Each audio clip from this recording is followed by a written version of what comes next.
abinda muka waye gari da shi a safiyar yau kenan a cikin garin Gombe.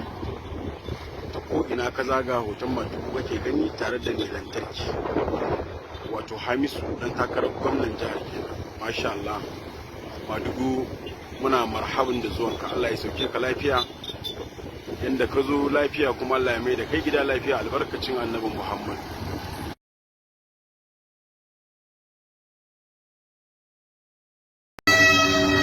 Alhamdulillah yanzu isowar injiniya da Rabi'u Musa Kwankwaso shugaban kasar gobe insha Allah gashi nan ya shigo jihar Gombe. Mutane al'umma maza da mata manya da yara sun fito tarbasa domin buɗe sabon ofis na nan jihar Gombe. Alhamdulillah jama'a sai son barka, ba abin da za a ce Allah sai godiya. Jama'a dubun dubata sun fito kwansu da kwarkwata, maza da mata 'yan asalin jihar Gombe. Ga injiniya da Rabi'u Musa Kwankwaso na shugaban kasar Gombe insha Allah tare da ɗan takarar gwamna a nan jihar Gombe.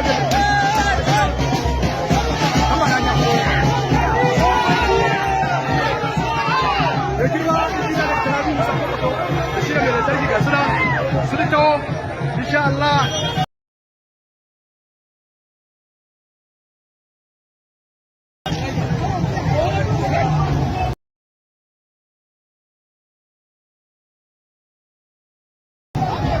Ga injiniya da Rabi'u Musa Kwankwaso nan, jama'a kamar su ci kansu, jama'a kowa da kowa maza da mata an fito tarbar jagora injiniya da Rabi'u Musa Kwankwaso. Nan duk al'umma ne suka fito kwansu da kwarkwata suna ta tarbar injiniya da Rabi'u Musa Kwankwaso. Dai ya